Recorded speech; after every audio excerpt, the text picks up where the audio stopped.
Imagine you survived. You did the impossible thing.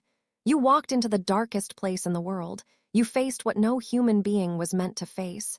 You paid prices that should have been beyond your capacity to pay. And you came out the other side.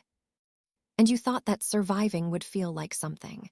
You thought that after all of that, after the fear and the cost and the impossible endurance of it, there would be relief. There would be wholeness. There would be the life waiting on the other side of the ordeal, warm and ready, the reward for everything you went through to reach it. But instead you are sitting at a wedding feast in a garden full of flowers, wearing a dress the color of spring, beside the man you love, and you cannot breathe. Not metaphorically, physically. The walls are closing. The light is wrong. The people around you are speaking and their voices are arriving from very far away, through water, through stone, through the specific thickness of a panic that has no name and no face and no reason you can point to and say, "This is what is wrong with me. This is why I am falling apart in the middle of the life I fought so hard to have." You survived, and surviving, it turns out, is not the same as living, and the distance between the two is where this book lives. This is A Court of Mist and Fury, the second volume of Sarah J. Maas's series, and for most readers who encounter it, the one that changes everything. The one that takes the world established in the first book and expands it into something so much larger and darker and more honest that the first book becomes, in retrospect, the threshold, the door you walked through to get here. And here is somewhere else entirely. Who was Sarah J. Maas when she wrote this book? The pressure of a second volume in a beloved series is specific and enormous. You have established a world, a set of characters, a central relationship that readers have invested in deeply. The question is what you do next, whether you consolidate, deliver more of what worked, give the audience the continuation of the story they fell in love with, or whether you take the harder path. The path that requires you to trust your readers enough to take them somewhere unexpected, and trust your vision enough to go there yourself. Maas took the harder path. She has spoken about how ACF required her to follow the truth of her characters rather than the expectations of her audience. Feyre survived something traumatic. Trauma does not resolve neatly into happiness just because the danger has passed. The story demanded honesty about that, about what it actually looks like to be a person on the other side of an ordeal, trying to function inside a life that no longer fits the way it used to. And following that honesty meant going places the first book had not prepared readers to expect. She was also, in this book, building something she had been planning for a long time. The Night Court, Velaris, Rhysand, the infrastructure of a world that would sustain multiple subsequent volumes of increasing complexity and ambition. ACOMAF is, in structural terms, the most load-bearing book in the series, the one that establishes the mythology, the politics, the emotional architecture that everything else is built on. And it does all of that while also being, page for page, the most emotionally intense and personally devastating volume in the series. That combination of structural ambition and emotional intensity is very difficult to achieve. Maas achieves it. Let us enter the world of this book. We return to Feyre changed. The woman we meet at the beginning of ACOMAF is not the woman we left at the end of ACOTAR. She is hollowed. She is going through the motions of the life that was promised to her, the spring court, Tamlin, the safety and beauty of a place that fought hard to earn her love, and finding that she cannot inhabit it fully, cannot fit back into the shape of the person she was before Amarantha, cannot find the Feyre who existed before the trials, because that Feyre did not come back. What came back was something new, and something new does not fit in a life that was tailored to someone else's measurements. The panic attacks are rendered with a specificity that readers who have experienced them recognized immediately and gratefully. Maas does not glamorize them. She does not explain them away. She lets them be what they are, the body's honest accounting of what the mind has not yet finished processing. Feyre is not weak. She is broken in the specific way that people are broken by things that should have broken them, and the book has the integrity to show that without rushing the timeline of healing. And Tamlin who loves her, genuinely, whose love for her is not in question, is not equipped to help her. This is one of the book's most painful and most honest observations. Love is not the same as understanding. Caring deeply about someone is not the same as knowing what they need. Tamlin's response to Feya's brokenness is to protect her more, to reduce the things that could harm her by reducing her world, to love her in the only way he knows how, which is to hold on tighter. And holding on tighter to a person who is already struggling to breathe is not care, however much it is intended as care. And then Rysand arrives, and the book becomes something else. Now we go to the heart of it. Rysand, High Lord of the Night Court, has a prior claim on Feya, an arrangement made under the mountain, the darkest place in the first book, that Feya is now obligated to honor. 1 week of every month in the Night Court. She has no choice. She goes. She goes expecting darkness. She expects cruelty, manipulation, the sadistic performance of the villain she knew him to be in the first book. She goes armored, furious, resolved not to be moved by whatever she finds. What she finds is Velaris, the city of starlight, hidden from the rest of Prythian for 500 years, known only to those Rysand trusts completely, protected by glamours and misdirection, and the carefully cultivated reputation of a High Lord so terrible that no one would believe, even if they suspected, that somewhere inside his darkness, he was keeping something this beautiful safe. Velaris is the book's great act of world building and its great emotional argument simultaneously. It is a city of music and light and people living freely in a world that has been, under Amarantha's rule, systematically robbed of freedom. It exists because Rysand chose, 50 years ago, to become the monster the world needed him to be so that the thing he loved most would survive.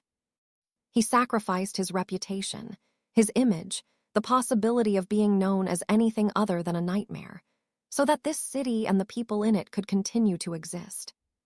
That sacrifice is the key to understanding everything about Rysand. He is not what he appears. He has never been what he appears. And Feya, who spent the first book seeing him clearly enough to be afraid of him, begins in this book the longer, more difficult work of seeing him completely. The inner circle arrives. Cashin, enormous, loud, kind in the way of people who have decided that warmth is worth the vulnerability it requires. Asriel, quiet, watchful, shadow singer, a person whose stillness contains depths that the book only begins to suggest. More blonde and fierce, and carrying something in her past that Joy has not yet fully covered over. Amren, small, ancient, not entirely what she appears to be, with silver eyes that have seen more centuries than the others combined. These people are not supporting characters in any diminished sense. They are a family, not by blood but by choice, by the specific alchemy that forms between people who have been through terrible things together and come out the other side still reaching for each other. And Feyer, who has not had a family in any real sense since childhood, feels the gravity of that chosen bond with a force she is not prepared for. Rysand begins to train her, begins to push against the edges of what she is capable of.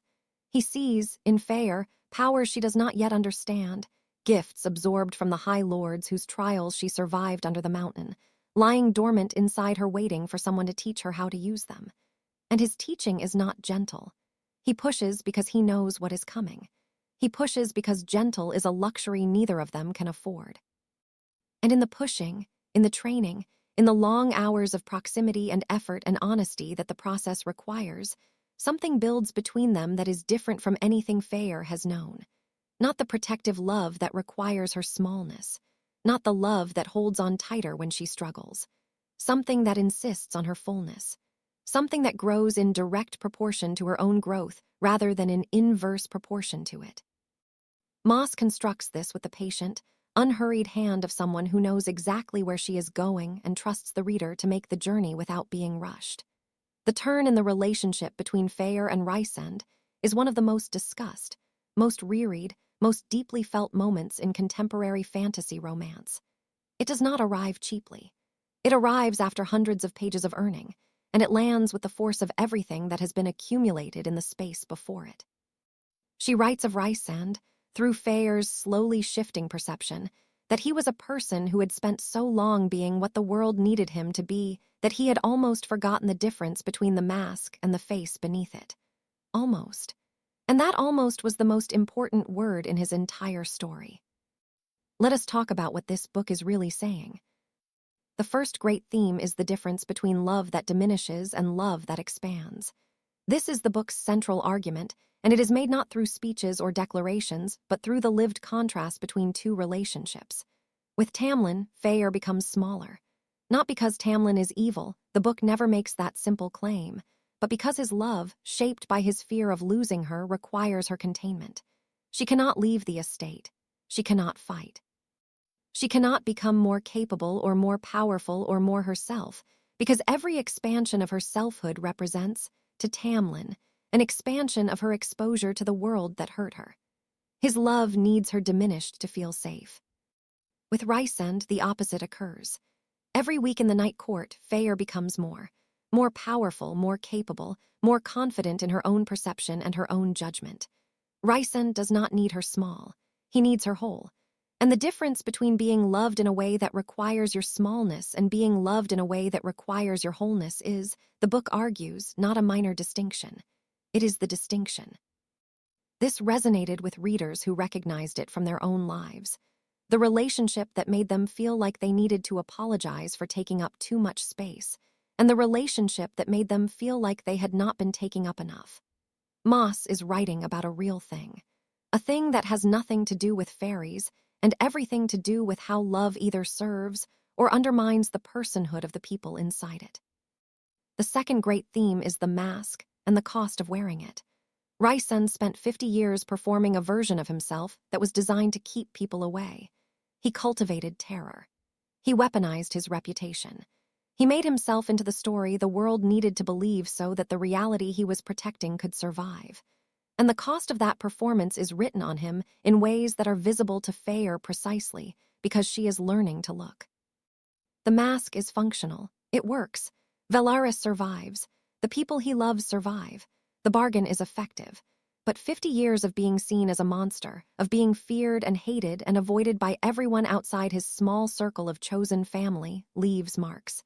It shapes how he moves through the world. It shapes his relationship with his own capacity for tenderness, with his own need to be known.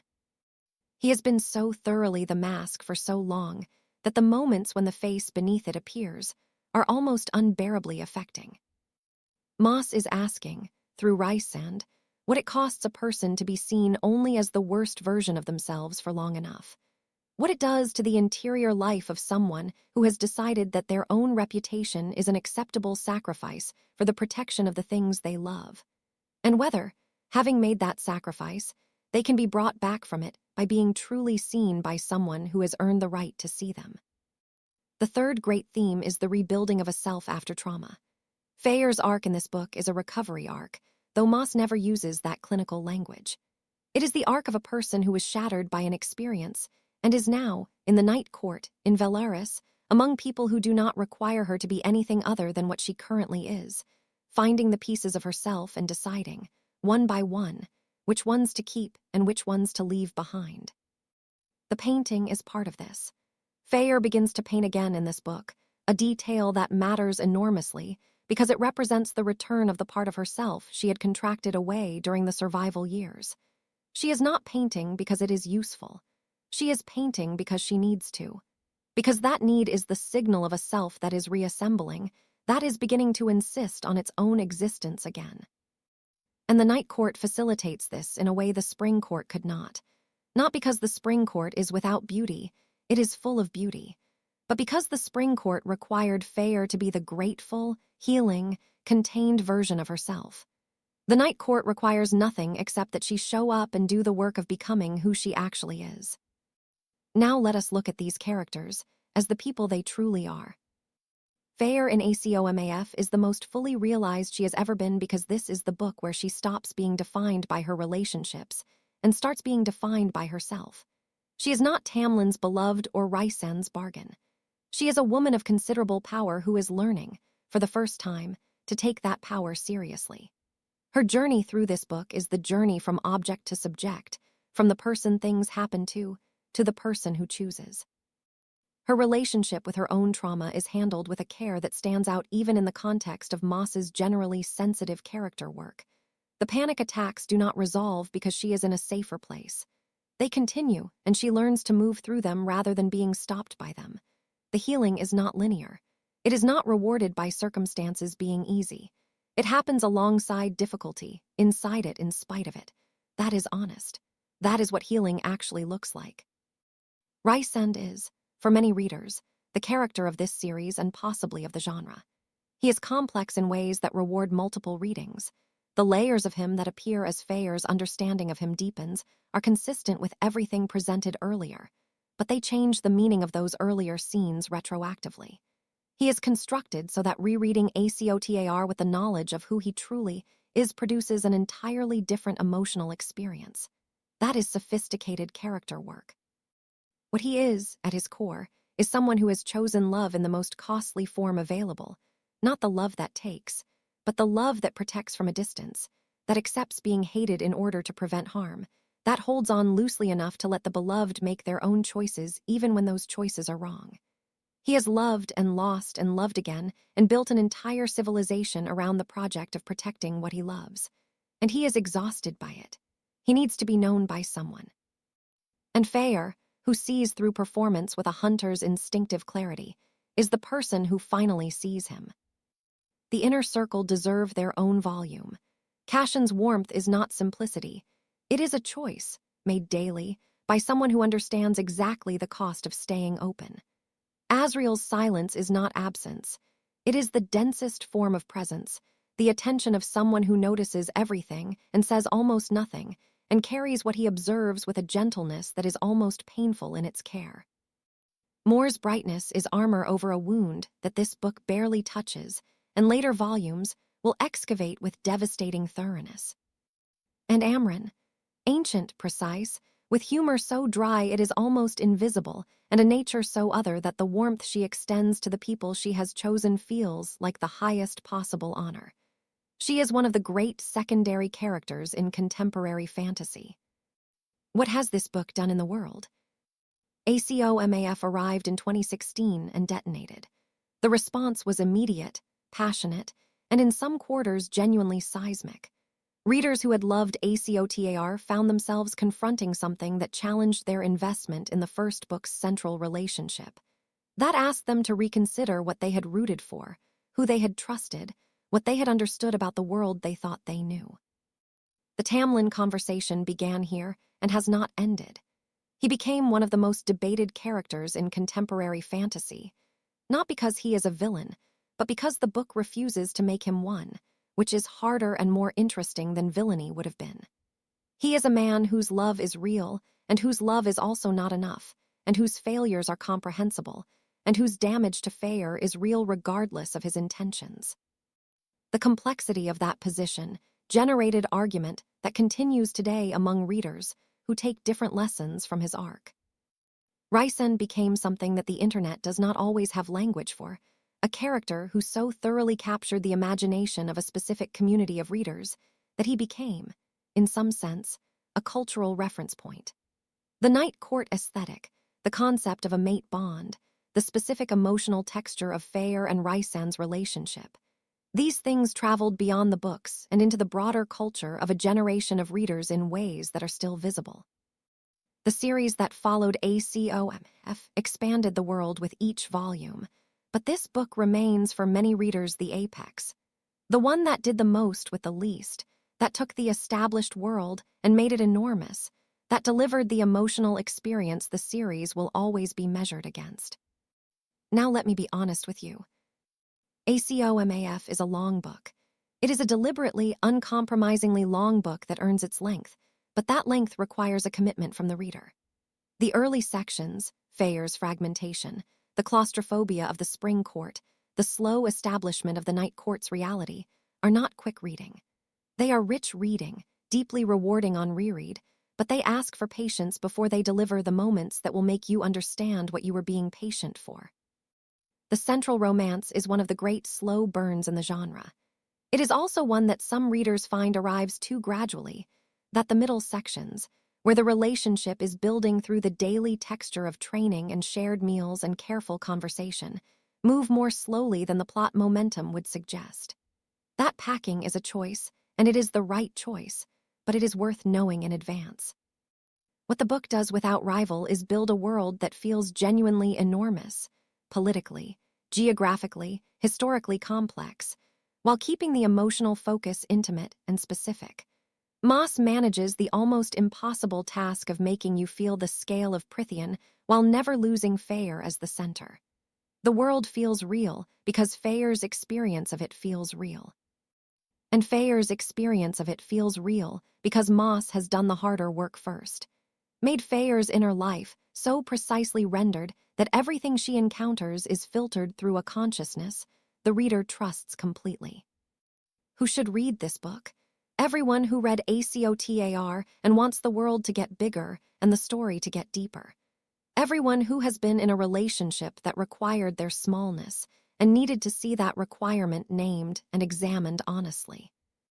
Everyone who is drawn to the specific romance of being truly seen by someone, not the idealized version of you, not the version that fits their needs most conveniently, but the full and complicated and sometimes frightening reality of who you actually are. Read it if you are ready for a book that will reorganize your relationship with the first book. Read it if you can sit with moral complexity and find it more satisfying than clarity. Read it if you want to understand why an entire generation of readers built an identity around a fictional city of starlight and the people who inhabit it. We reach the end. Sarah J. Maas wrote A Court of Mist and Fury as an act of trust in her readers and an act of fidelity to her characters. She did not give Feyre the easy arc. She did not give Rhysand the easy introduction. She did not preserve the first book's emotional arrangements out of respect for the expectations they created. She followed the truth of the story wherever it went, even when it went somewhere uncomfortable and difficult and unwilling to resolve quickly. The result is a book that changed what readers thought fantasy romance could be, not just in terms of content, though the content is richer and more complex and more willing to inhabit darkness than most of its contemporaries, but in terms of ambition. In terms of what it believes readers are capable of holding.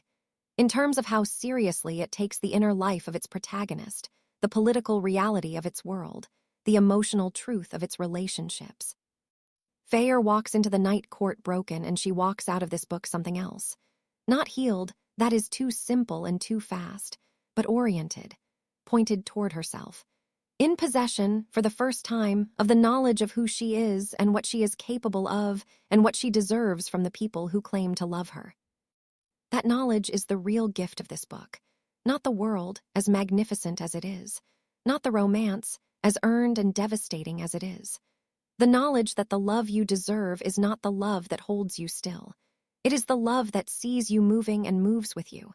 It is the love that grows when you grow rather than flinching. It is the love that meets you at your most powerful and is not threatened by what it finds there. Feyre found that. And so, if you are very lucky and very honest about what you are reading, will you?